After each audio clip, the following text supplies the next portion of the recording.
Hello दोस्तों, नमस्कार खुलुमबाई। Welcome back to my channel. बहुत दिन के बाद आज सभी दर्शकों को मैं स्वागत करता हूं। और आज के बाद मैं ये यूट्यूब चैनल को जारी रखने को मैंने फैसला किया है, क्योंकि मैंने बहुत बिजी था। दोस्तों, मैं फील्ड विजिट में एक रेयरिंग स्पीसीज मैंने मिला है और ये आम प्रजाति का है, जिसको आप लोग देखने से पता चलेगा ये छोटा छोटा है।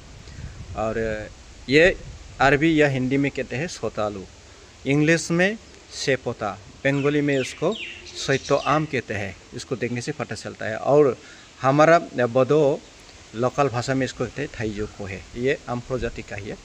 और प्राचीन दिनों से इसको हमारा बुजुर्ग लोगों ने, जिसके घर में जैसे बागान होता है ना, हॉर्टिकल्चर गार्डन होता है, यह एक कम से कम एक पौधा लगा के इसको रखता है। और इसका रखने का राज यही है, इसमें बहुत औषधि गुण है। आयुर्वेदिक के दुनिया में इसको पहचाना गया है। इसमें बहुत इम्पोर्टेंट औषधि गुण है, जैसे बोन हेल्थ और हमारा हड्डी को मजबूत रखने में बहुत अच्छा काम करता है, क्योंकि इसमें कैल्शियम होता है, फॉस्फोरस होता है, आयरन होता है, इसलिए। और हमारे लिवर फंक्शन को भी ठीक कर देता है। जैसे कॉन्स्टिपेशन होता है ना, उसको ख़त्म कर देता है। डाइजेशन फंक्शन बहुत अच्छा से बढ़ावा देता है।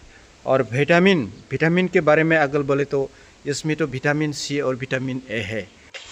और भरपूर विटामिन ए होने के कारण ये नाइट ब्लाइंडनेस होने से भी हम बच सकता है और विजन मेंटेन करने में भी बहुत कामयाबी हासिल करता है। और एक बात हमें ज़रूर इसको बोलना चाहिए, जो इम्यूनिटी सिस्टम, हमारा इम्यूनिटी सिस्टम जो है, इसको भी बूस्ट कर देता है, इसलिए ये इम्यूनिटी बूस्टर भी है।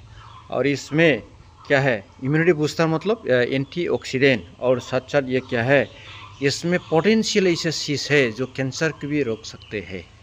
इसलिए हमें इसको कच्चा में भी खाना चाहिए और सूखा के भी रखने के बाद चूर्ण बना के भी इसको डेली हर रात को खाना खाने के बाद 1 गिलास गर्म पानी में अगर ये सेपोटा चूर्ण को हम पी लेता है खाना खाने के बाद, तो हमारा सेहत के लिए बहुत लाभदायक होता है दोस्तों। और एक ख़ास बात मैं बताना चाहूँगा ये सेपोटा फ्रूट के बारे में।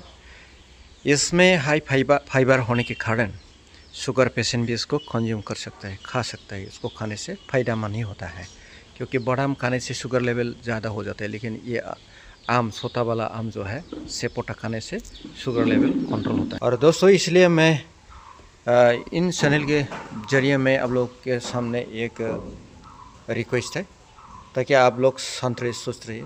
सभी के घर में अगर थोड़ा सा ज़मीन है ना, इसको लगा के रखना। और अगर जिसके पास जैसे एरिकानट गार्डन है, बड़ा बड़ा एरिकानट गार्डन है, वो लोग इंटरक्रॉपिंग भी इसको कर सकते हैं, क्योंकि वो इंटरक्रॉपिंग भी किया जाता है। क्योंकि वो ज़्यादा से ज़्यादा 6 से 9 मीटर ऐसे बड़ा होता है, इससे ज़्यादा बड़ा नहीं थे।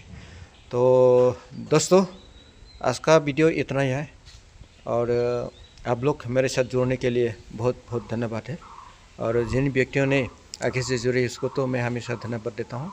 और जिन व्यक्तियों ने नया है चैनल पे सिर्फ देख रहे हैं, प्लीज़ सब्सक्राइब करो, शेयर करो और अच्छा कमेंट दीजिए, ताकि मैं भी मोटिवेट हो जाऊँ और नया अपडेट लेकर के आप लोगों के सामने मैं आ सकूँ। तो